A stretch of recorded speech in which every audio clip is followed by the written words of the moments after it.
ফ্রান্সের নতুন আইন সবার স্বপ্ন এবার শেষ হয়ে গেল। এখন আর ফ্রান্সে কেউ আসতে পারবেন না। যারা স্বপ্ন দেখছেন ইউরোপের দেশ ফ্রান্সে ভবিষ্যতে আসবেন, পরবর্তীতে আসবেন, অর্থাৎ 2025 সালে আসবেন, তাদের জন্য ফ্রান্সের স্বপ্ন আর বাস্তবায়ন হবে না।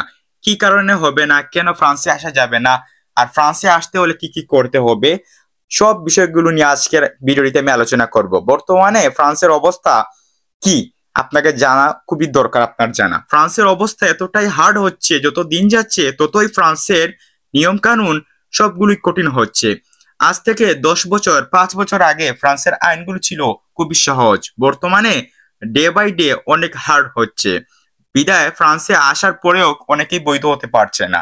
আর ভবিষ্যতে যারা ফ্রান্সে আসবে কিনা সেটা নিয়েও সন্দেহ রয়েছে। অর্থাৎ আপনি কি আসতে পারবেন ফ্রান্সে, এই বিষয়টা স্পষ্ট করতে চাই আজকের ভিডিওটিতে। ফ্রান্সে আসলে কি কি সুযোগ সুবিধা রয়েছে আপনার কম বেশি সবাই জানেন। ইউরোপের অন্যান্য দেশের তুলনায় ফ্রান্সের সিস্টেম, ফ্রান্সের সবকিছু অনেক বেটার।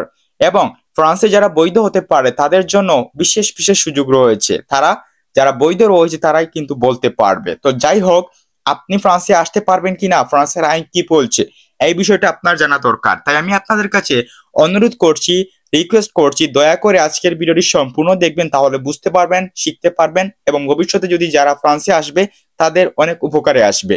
তো সম্পূর্ণ ভিডিওটি দেখুন আর অবশ্যই আমার চ্যানেলটি সাবস্ক্রাইব করতে ভুলবেন না। ফ্রান্সের সরকার বলেছেন বর্তমানে যারা ফ্রান্সে আসবে তারা কাজ করতে পারবে, তবে ফ্রান্সে আসতে পারবেন কিনা আপনাকে আমি বলছি, আপনি ফ্রান্সে আসতে পারবেন না। বর্তমানে ফ্রান্সে আপনি আসবেন, আসার পর আপনি যদি বৈধ না হতে পারেন তাহলে ফ্রান্সে আসার কোনো মানেই হয় না। যে সকল ভাইয়েরা বর্তমানে ফ্রান্সে আসছে 2024 সালের এই ডিসেম্বর মাস সামনে চলে আসছে, তার আগে যারা আসছে ফ্রান্সে তারা আসার পর ফ্রান্সে বৈধ হতে পারছে না। অর্থাৎ যখনই ফ্রান্সে আসে, আসার পর যখন ফ্রান্সে বৈধ হওয়ার জন্য তারা অ্যাপ্লাই করে, এই বৈধকে অবৈধ ফ্রান্স করে দেয়, অটো রিজেক্ট করে যায়।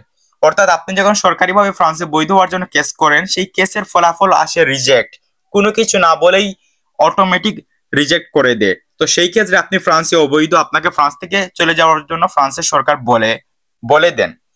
তো বর্তমানে যদি আপনি ফ্রান্সে আসেন তাহলে আমি আপনাদের বলতে চাই, আপনারা নিজের দায়িত্বে নিজের রিস্কে আপনারা আসবেন। ফ্রান্সে যদি এত টাকা খরচ করে আপনি ফ্রান্সে আসেন আর যদি বৈধ হতে না পারেন, যদি ভাগ্য ভালো থাকে তাহলে আপনি ফ্রান্সে বৈধ হয়ে যাবেন।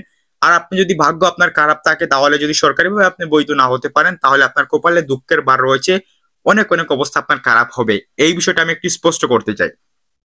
সরকারিভাবে যারা লিগ্যাল হতে পারে না ফ্রান্সে, তাদের দ্বিতীয় উপায় হচ্ছে ফ্রান্সে কাজের মাধ্যমে বৈধ হওয়া। তো এই কাজের মাধ্যমে বৈধ হওয়া অনেক কঠিন।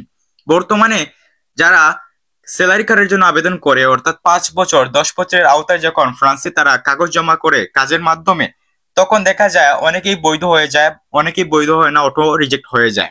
তো সেই ক্ষেত্রে আপনি যদি সরকারিভাবে বৈধ হতে না পারেন, আপনি কাজের মাধ্যমে বৈধ হতে পারবেন। যেমন কোনো একটা কাজ আপনাকে করতে হবে এবং এই কাজের বিনিময়ে আপনাকে কয়েক ফিস দবি বলে ফ্রান্সের ভাষায়, এগুলো আপনাকে কালেক্ট করতে হবে। ওকে, দেন আপনাকে অ্যাপ্লাই করতে হবে ফ্রান্সে স্যালারি কার্ডের জন্য। তো আপনারা যারাই ফ্রান্সে আসছেন আপনারা খুবই সতর্কে আসবেন। যদি ফ্রান্সে সরকারিভাবে বৈধ হতে না পারেন তাহলে কাজের উপায় রয়েছে, কাজের মাধ্যমে ফ্রান্সে আপনি বৈধ হতে পারবেন। কাজের ক্ষেত্রে অনেক হার্ড, আপনাকে প্রতিদিন কাজ করতে হবে 8 ঘন্টা, এবং সপ্তাহে অনেকেই কাজ করে 35 ঘন্টা 40 ঘন্টা বা আরো বেশি করে, যত বেশি করবে তত টাকা বেশি পাওয়া যায়। আশা করি বুঝতে পেরেছে। তো আজকের ভিডিওটি এই পর্যন্ত। ভিডিওটি ভালো লাগলে অবশ্যই আমার চ্যানেল সাবস্ক্রাইব করবেন। ফ্রান্সের খবরাখবর পেতে আমার চ্যানেল সাবস্ক্রাইব করতে ভুলবেন না। ভালো থাকবেন সবাই, সুস্থ থাকবেন, আল্লাহ হাফেজ।